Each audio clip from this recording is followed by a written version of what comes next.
Hello, everybody, and welcome to Football Crazy podcast with me, Adam. And me, Lucas. And first, I'd like to just say that we're sorry we couldn't put an episode out for the last couple of weeks. Lucas had some issues with his computer, which stopped us recording.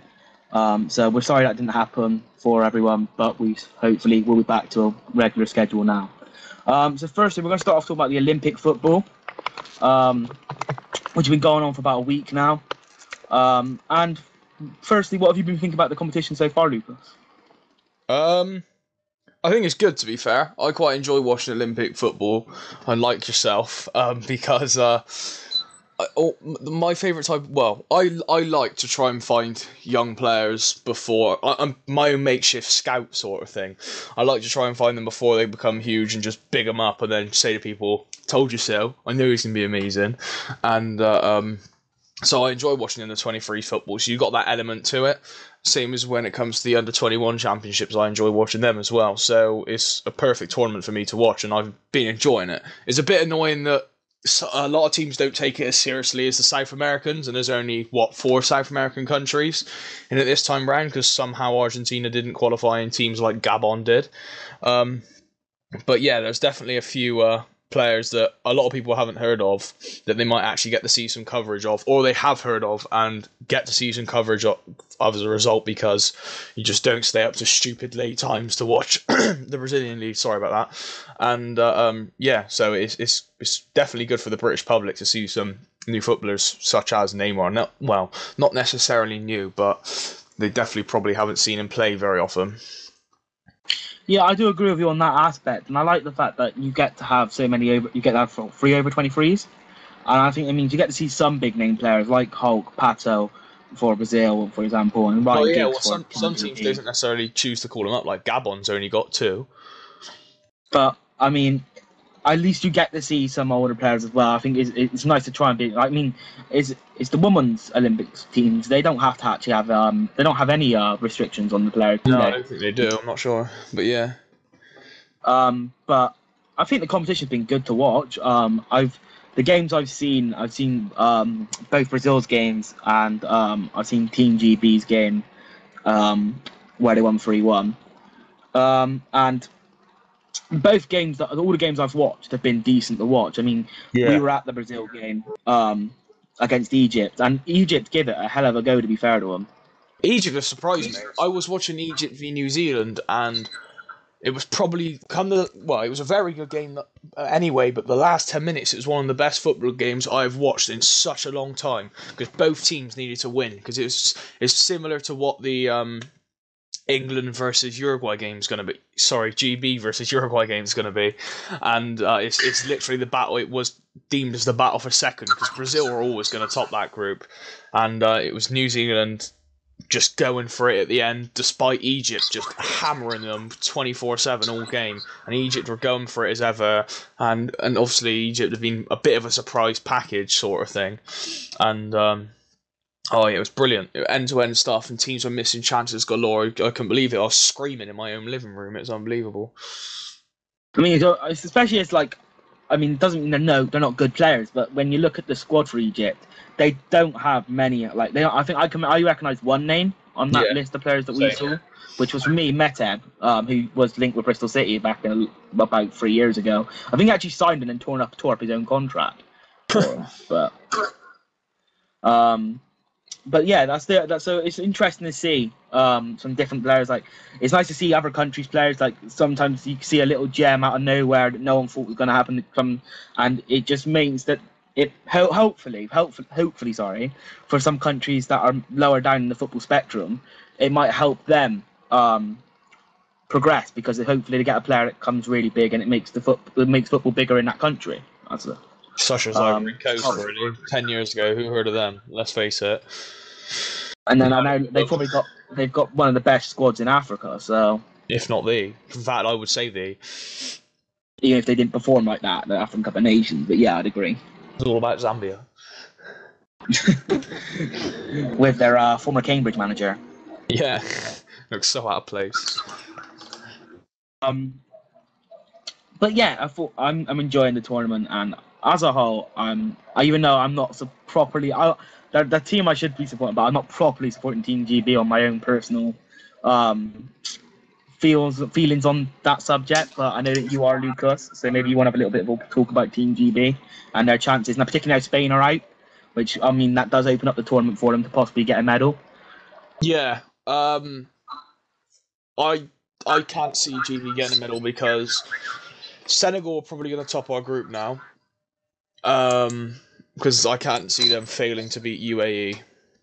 And it's between us and Uruguay. And although Uruguay have not looked a good team, I can just see GB somehow buggering it up. Pierce might decide to play Danny Rose, which is just stupid because he's one of the worst players that's ever been called up for a young England team. And GB team again. Sorry. They did go to the under 21 for England as well. But yeah, even GB as well. I wasn't alive when they last had the team going because I'm not 100 years old, but still, or however how long it was. But yeah, but he's as you know, I don't really like him. Yeah, and I can see us bottling it in when it comes to the pressure. I don't know why, I just can. It's just typical England or GB or whatever you want to call it. It's just, we always throw it away in the high pressure games, don't we? Well, it's not really high pressure, but it's what's going to take us to the knockout rounds. I think if they can get to knockout rounds, they'll get a medal, because I think they could make the third place playoff game, and if they get to that, I think they could win it and get at least a bronze. Yeah, I reckon. I reckon at best they're looking at a bronze. But the thing is, for Brazil, you've got to be thinking this is Brazil's tournament now. But yeah, I mean, I think their main challengers for me are Uruguay, and I think they are. And the thing is, you got to remember about Uruguay is that every time they've entered the Olympic football, they've won it. So pre-tournament, I would have said Uruguay. Well, actually, I would have said Spain, to be fair, and then Uruguay. But if you've watched Uruguay play, they really don't look that special. I know, but they've got that. They have got the names and the talent that if they all seem to work and in unison, it could just go and kill some teams. Yeah, I do see where you're coming from. Anyway, from the Olympics, what is really left in football for us now is to go on to transfers, which we didn't even get to do last time we did an episode, unfortunately, because of time. So we've got about almost a month's worth of transfers to look through. But do you want to pick out some of your best ones from the Premier League and like main Europe the last month? I can't seem to think of. Well, I probably could if I thought about it, but I just some reason can't think of any transfers that have happened in the last 3 weeks. Is it? So I would politely ask you to go first, and then I'll add my opinion. I'll just wrap off the transfers. Vertonghen going to Tottenham. Oh yeah, I did see that. I think that's a brilliant signing. He's a fantastic player, and I've rated him for just so long. Again, coming back to my finding players when they're young and going, I told you he's good in a few years' time, and I'm hell bent on the fact that he will do well for Tottenham. Hazard's brother going to Chelsea. I think that's risky. I've seen Thorgan play. He is a good player, but I don't think he has the potential you may see from Eden, or potential good enough to play a Premier League club such as Chelsea. I do believe he could have the ability to play in the Prem in a few years' time, but not Chelsea standard. Oscar. I think that's a very good signing. A very good signing. His movement's brilliant. His vision's brilliant, and the only age is just 20. He's a very promising player. It looks like he's going to be potentially a better Ramirez for Chelsea. I think we've got to talk about Thiago Silva going to PSG. Yeah, I can't believe I forgot about that. That's stupid of me. Weird that they cost less than Andy Carroll and Jordan Henderson. Is it? No, Downing. I'm Downing. I think it was Downing or Henderson, but I think it probably both work out about the same. So. Yeah, but it's just mad. Granted, you look at the wages, they probably cost about 15 times more after you look at the wages, but Ibrahimovic is still an absolute fantastic player, and if you ask me, easily in the top 5 out-and-out strikers in the world. I'd put Rooney up there, Van Persie up there, himself up there, Gomez up there, and I don't know for 5th. Cavani comes into my head, but I suspect there's probably another one out there that I'm forgetting, which is... But anyway, regardless, I watched him on his debut against DC United, and he scored a beautiful goal. And Thiago Silva, solid as ever, as me and you would know, going to the Brazil game, we got to see a full 90 minutes, like watching him off the camera, his commanding and stuff like that. And he is absolutely fantastic. Park going to QPR. Nice. I think that's a good signing for them in terms of staying stable in the Premier League. He's the kind of player you've won. Yeah, I think that is a very good signing, just on the basis that he works so hard, 110%, and he has something to show for his work rate. He isn't just one of those players who has really good work rate, but is really bad at the same time. We have one of them. And, but yeah. Yeah, hopefully, fingers crossed. Sorry, Cheltenham, but you might be having Chris Swarovski at your club soon. But yeah, I think that is a very good signing. I'm surprised Man United got rid of him, to be honest. I think it's because they're looking at, what's his age now? 30. I would guess 30. So he's on his way. He's on his way to getting past the age where he's not like a Giggs or a Scholes who just seems to keep unbelievable. He's not going to be that kind of type of player. He's going to have that kind of skill all the way through his age. So, I mean, I understand why they're doing it, and I think $2 million is a great price for QPR. I think that'll be a massive sign in their bid to stay in the Premier League. So, I think they're probably looking for mid-table at least this year, actually, aren't they? With the money they're spending, because they got Junior Hoylett there as well. So, that's another great signing. So they're looking to definitely contend with a mid-table place this year, and I think they'll probably get it. Cahill going back to America. Yeah, I'm kind of shocked and shocked at that at the same time. I'm shocked by the price tag, $1 million. Some like you would be thinking, oh, he's an Asian player, and maybe $1 million's about right. Whereas I still think he has a bit more to offer than what's £1 million worth of talent. Because nowadays that's nothing. Let's face it. Jamie Vardy just went for £1 million. Would you say Tim Cahill is as good as Jamie Vardy? Exactly. I know what you mean, but. Granted, the age is a bit different, but still, yeah, a lot of players are starting to end their club in the MLS, and I'm not surprised about it because the MLS is a league that's massively going on the up. It's great lifestyle and also a decent wage packet as well. So I'm not surprised by the move in that respect. But like I said, the transfer fee does shock me a bit, but I reckon it's a bit weird. I think people want to wonder why Everton don't have a lot of money to spend, and they're selling players like Tim Cahill for £1 million. That's a reason why. Yeah. So if we move on to Championship now and just transfers that have happened, and mainly Football League, some interesting ones in each league of the League 1 to League 2 and Championships. Just see what transfers that have happened in those leagues in the last couple of weeks. We've got something that I actually thought was a hell of a free transfer for Bristol City. It's Paul Anderson from Nottingham Forest. Yeah, I don't massively agree with you on that. I don't think it was a fantastic transfer, but I reckon it's a good signing nonetheless. As much as I hate to credit our red counterparts, but yeah. Scott Loach going to Ipswich. I didn't know that. That is a good signing. I do feel for Watford on that part because every time they get a player, they lose them. Yeah. It's the type of club they are, aren't they? Same with clubs like Barnsley and stuff like that. It's unfortunate for them, really. But yeah, that is a very good signing on Ipswich's part. Darren Ambrose to Birmingham. I've seen that. I think that's a good signing, and I think it's a bit risky as well. I think it's risky in the fact that Birmingham do have an established, pretty decent team. Granted, it's quite small because of the financial constraints they got at that club, but I don't know why. I've got a horrible feeling he won't take off there. It's one of those random ass feelings, but yeah. All the players that Pompey have lost in the last week or so. God, I haven't got a list long enough.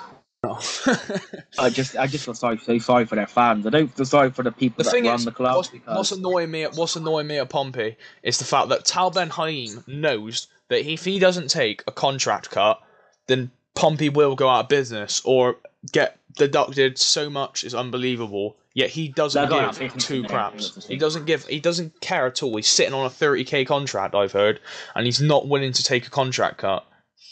He's just being an absolute idiot. He's being an absolute idiot. I mean, I agree with one thing that he said, though, where he said that surely, if I have to take a wage cut, surely the administrators should start thinking about their fees that is making the club go into administration as well. Which I do agree with that. The administrators ain't helping in terms of how much they're asking for fees. But, yeah, he's definitely not helping the situation at the club, really. Luke, one for you here, Lucas. Sonia Luco to Hull. I think he's better than that. I think it's a good signing on Hull's part, a fantastic signing on Hull's part, but I think he's better than that. I think he's a Premier League standard player. I don't think Sonia Luco is worth championship myself, but this is an argument that we've had many times before, so it's not worth having again. But yeah, I personally don't rate Sonia Luco. Going into League One a bit, trying to think of some big signings in League One. League One, nothing. Not from me anyway. John Fleck, the Coventry. That's one of my favourite signings I've seen. I think that's a cracking signing for Coventry. He's from grace of Brit, I think. Though, he had potential to be a very good player at Rangers, but it's just fell horribly. But I do hope he gets himself back on his feet at Coventry. And we get to see him play in a few weeks' time, so it's always nice. That's true. I totally forgot about that. You just cheered me up for that friendly.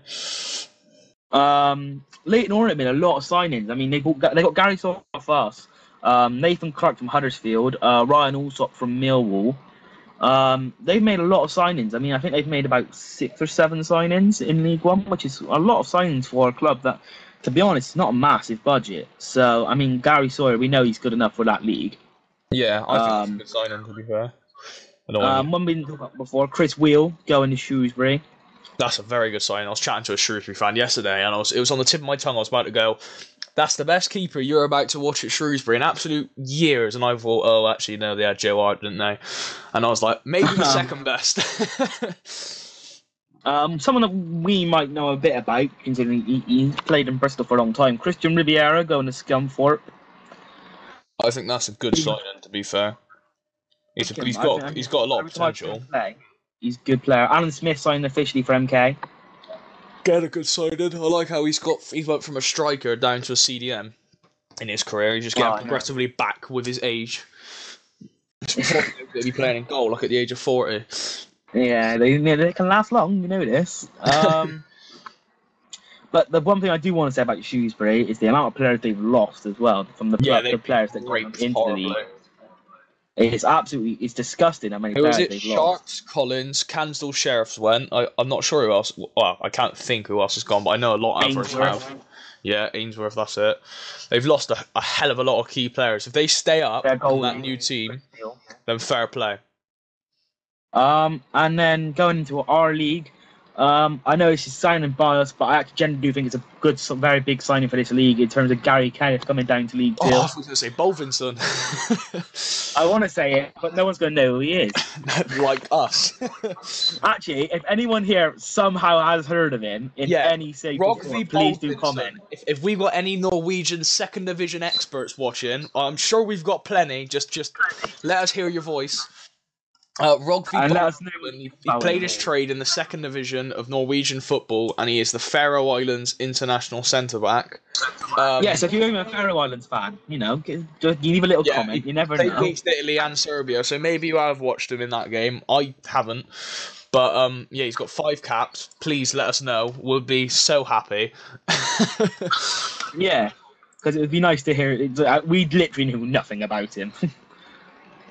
Can't even blag it either. Nah, I'd love to just I've seen him play. I watched that Italy game. Oh yeah, he's amazing. Yeah. Honestly, he's gonna be better than any defender we've ever had. Anyway, I agree. Gary Kenneth is a good signing. He is a bit slow, but at the end of the day, as long as you've got great positional awareness, your pace shouldn't matter at centre back. Sorry, I nearly said CDM, but yeah, I agree. The amount of signings Rotherham have made is unbelievable. Oh, they made 10 now. Someone take this down on a piece of paper. Rotherham will win this league. hands down. But I disagree. The fact that it could end up like us, where a lot of people said we might do well this year, last year, but the team didn't gel quick enough. I mean, it don't always gel. I think it's going to depend. I mean, how many strikers you bought in? As Like much as it pains me to say it, they have a better manager than we did last year. Because although he's an absolute turd. Yeah, both of them are. But hey. And obviously there's still things going on. Like, it looks like it's going to happen in terms of Mustafa Carrier, which is a bit of a transfer saga in League Two. It looks like he's going to Middlesbrough, which is interesting. Like we said earlier in the show, Zabrowski looks like he's going to Cheltenham. So sorry to you Cheltenham fans. And yeah, I think that's pretty much it, to be honest. So I think we should end the show here. So I will say it's been me, Adam. And me, Lucas, and we will hopefully get one out next week, fingers crossed. Cheers for listening, and rate, comment, and subscribe, please. We'll be ever so thankful. And our Twitters will be in the description. Cheers, guys. Cheers.